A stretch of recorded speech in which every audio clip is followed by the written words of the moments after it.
خو طالبانو ورونو تاسې د دې ته فکر وي دلته دوه خبرې دي. یوه ښځه د طلاق یې کړله میړه، بل سړي وکړله، هغه سره ډېر وخت تیر که هغه بیرته طلاق کړه ده. دویم د ده دپاره نه ده طلاق، د اول دپاره نه ده کړې، دا خو مشکل نه لري.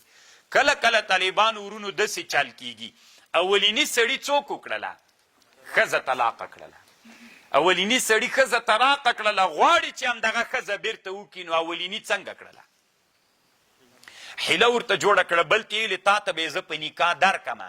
دې ماته دا طالبانو روح الماني دلته بحث کړی ده، دا اسلام کې مکروه ناروا ده. صحیح ده، حل په دې طریقه راځي، دا یوه حیله ده چې هغه ته یې په نکاح کې جمعه ورسره وکړي، بیرته طلاق کې عدت تیر سي، بیرته دی وکړي. دا حیله باندې حلالېږي، خو دا حیله طالبانو حرامه ده.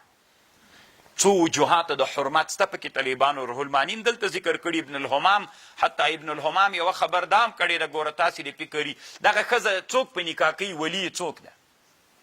اوس یې ولي څوک ده چې طلاقه سوله په 3 طلاقونو؟ لا نکاح نه ده کړې، لا نکاح الا باذن ولي. ولي اوس څوک ده؟ پلار ورونه. دا ښځه طالبانو پلار ورونه یې بیخي خبروي نه، دغه میړه داسې ورته وایي دا د ما ښځه ده، ما طلاقه کړې ده، ما ته یې بیرته هغه کړه. ته ځتې څه پردی سړی ته خو ولي نه یې کړه. الله دې موږ په حال باندې رحم وکړي. طالبانو په دې مسئله کې ډېر علما راګیر دي. ما ته چې هر څوک دا فیصله راوړي ما ته وایي چې دا میرزه چلباز مولا نه یم. طالبانو زه منم چې حیله اسلام کې سته ده، خو زه چلباز و حیلهګر نه یم. او خپلو شاګردانو ته هم د دې وصیت کومه چې طالبانو ورونو دین کې چلونه مه جوړوئ. حیله څه معنا؟ چل ده. صحیح ده، یو داسې وي چې حرام و نظام پې باندې ساتي، بېله مسله ده. الله دې موږ په حال باندې رحم وکړي. الله پاک مو طالبانو په اصول فقه باندې پوی که. طالبانو له یو مذهب نه کله چې ضرورت پیدا سو، له یو مذهب نه بل مذهب ته اوښتل، دا شرعي دومره په یو مسله کې دا دومره شرعي مسله نه ده طالبانو. خو دغه حیله، دا حیله طالبانو حرامه ده. انسانان دلته علمي کمزورتیا دی وجه نه د حرامو مرتکب کیږي، خو د شافعي صاحب او د احمد او د امام مالک رحمه الله په مذهب باندې عمل نه کوي. زه یو ښه مثال درته وایم طالبانو ورونو، تاسو د ما دې خبرې ته غوږ سئ. اگر چې دا خبر لږ خطرناکه ده چې تاسې ټول اورېدلې نه ده، خو دا تحقیق ده. طالبانو یو تقلید ده، یو تعین ده. په موږ باندې چې واجب ده، تقلید واجب ده. موږ چې کله په دې علمي میدان کې یو حکم پیدا کوو، یو حکم باندې عمل کوو، څوک باید وکړو؟ تقلید. یو مسله ما ته پیښه سو، زه به د یا د شافعي صاحب یا د امام احمد یا د امام مالک یا د مجتهد په قول کوم، دا تقلید ده. صحیح ده؟ یو تعین د طالبانو. تعین دې ته ویل کېږي چې زه له الف نه تر یا ټول امام صاحب مذهب، له الف نه تر یا ټول د امام شافعي صاحب، له الف نه تر یا دا تعین ده. تقلید په ما واجب ده، تعین شرعي واجب نه ده، دا مصلحتي واجب ده. د دې په خاطر په ما واجب ده. علما وایي که چېرته په ما داسې چل سي، یوه مسله به درته زه په شافعي صاحب کوم، ګوره طالبانو یوه مسله ما ته پیښه سو په شافعي صاحب، بل امام احمد، بل کومه چې اسانه وه هغه پسې به ګرځم. تقلید مې وکړو که نه؟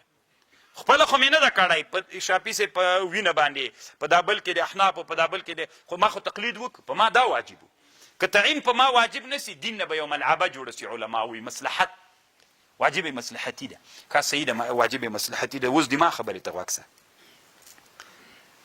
یو مجاهد ده، جهاد یې وکړ، دی دښمن ونیو، ده ته طالبانو په زوره د ښځې طلاق ورک. د احنافو مذهب د طلاق واقع ده، د جمهورو په مذهب نه ده واقع. د طلاق د مکره نه ده واقع. د احنافو مذهب کله چې د مجاهد له زندانه راخلاصو، ما ته مسلې ته راغی، ما ته ویلي وي زه څه وکړم؟ زه څه ورته وایم؟ تا خو ښځه طلاقه کړې ده، بل یو دې وکړي، بیا هغه چې حلاله کړله بیا دې بیرته تا ته دغه حیله چې ته ورښیې، دا حیله په اسلام کې حرام او مکروه تحریمي ده. صحیح ده، حل راځي خو حیله مکروه تحریمي ده. صحیح ده. او هلته چې په ما تعین واجب سوی وو، طالبانو مصلحت وو. اوس مصلحت په چی کې ده؟ د جمهورو په مذهب کې، په دغه کې چې دا ما تعین کړې، اوس د جمهورو په مذهب. موږ دلته طالبانو مصلحت دا ده چې مجاهد د جهاد یې کړی، ستړی یې تېره کړې، تکلیف یې تېر کړی، که په ده ښځه طلاق کړو، دا د مصلحت خلاف ده. دی د تتبع د رخص دپاره نه ګرځي. د چا دپاره ګرځي؟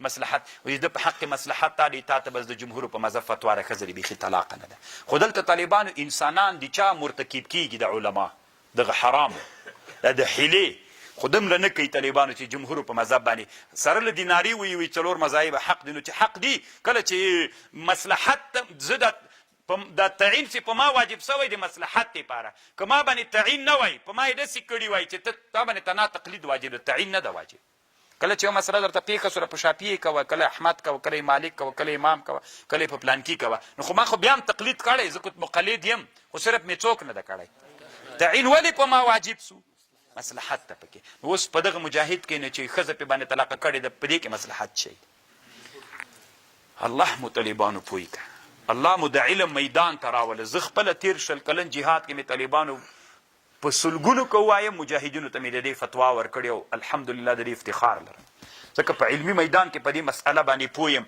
تاسو چې د اصول فقه مسله طالبانو وګورئ د اصول فقه باب وګورئ د تقلیدو دی تاسو ته نه تقلید اورېدلی نور خو طالبانو چې زده نه دي پکې تاسو طالبانو کتابان وګورئ بیا تاسو ته معلومات کیږي په حرامو فتوا ورکوي طالبانو خو په جمهور مذهب فتوا نه ورکوي او سره له دې دلته ما ځینې مصلحت نه خبر ده اول ته د حرمتو د حراموالي خبره ده الله مو په دې باب پوی کړه دا ډېر خوندور باب د طالبان وروسته په یو جي کې روح الماني کې په دې باندې بیا باب راځیم زه کله طالبانو چې هدایه وایم یو تعلیق د طالبانو یو تقلید ده تقلید دې ته وایي چې ما ته مسله پیښه سوله بیا به زه د چا نه پوښتنه کوم او چې اوس وایم زه حنفي یم تر اوسه مسله بیخي پیښه نه ده طالبانو زه وایم حنفي ده دا بیخي تقلید دې ته وایي نه طالبانو ابن الحمام فتح القدیر کې وایي دې ته تعلیق وایي یو تعلیق د طالبانو یو په ما تعلیق واجب ده که تقلید طالبانو خبرې دي الله مو پوی که که نه دا چې د ابن الحمام کتاب ته ورسئ التحریر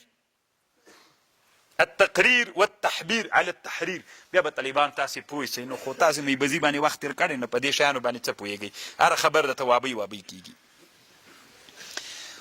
واذا طلقتم النساء کله مو چې طلاق کړلې ښځې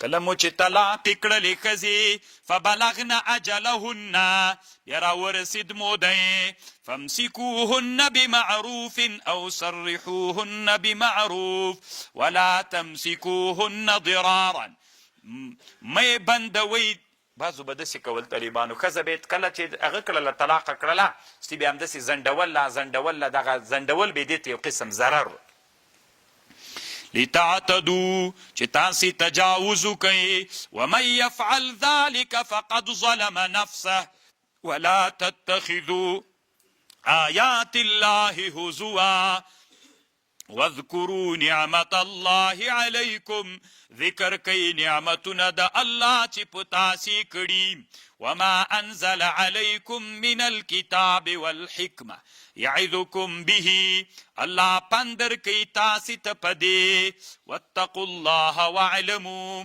ان الله بكل شيء عليم وان طلقتم النساء كمطلق دا دسی چلو طالبانو معقل ابن یسار یو صحابیو دوی دما د تره زوی راغی دما خور یې وغوښتله وایي ما ده ته ورکړله بیا ده یوه طلاق باندې طلاق کړله رجعي طلاق یې ورکړه بیا همداسې پرېښودله رجوع یې ورته ونه کړه چې عدت یې تیر سو چې عدت یې تیر سو اوس طالبانو خور هم دا غوښتل چې بیرته نکاح تجدید کړي دم غوښتل چې نکاح تجدید کړي نو ده ورته ویلې چې اوس یې بیرته نه درکومه ستی رسول الله سلام ته دا مسله راغله الله دا آیات را نازل کړ وَإِذَا طَلَقْتُمُ النِّسَاءَ فَبَلَغْنَ أَجَلَهُنَّ فَلَا تَعْضُلُوهُنَّ مَيْ مَنْعَكَ وَيْ أَنْ يَنْكِحْنَ أَزْوَاجَهُنَّ إِذَا تَرَاضُوا بَيْنَهُمْ بِالْمَعْرُوفِ ذَلِكَ يُوعَظُ بِهِ مَنْ كَانَ مِنْكُمْ يُؤْمِنُ بِاللَّهِ وَالْيَوْمِ الْآخِرِ ذَلِكَ أَزْكَى لَكُمْ دا ډېره ښه پاکه د تاسې دپاره وَأَطْهَرُ دا خزکی د تاسې دپاره وَأَطْهَرُ وَاللَّهُ يَعْلَمُ وَأَنْتُمْ لَا تَعْلَمُونَ ذَلِكَ أَزْكَى لَكُمْ دا تاسې دپاره د برکت له لحاظه ډېره نافعه ده او اطهره ده لږ به زویم چې دمه وکړو طالبانو بیا پې ورسو انشاءالله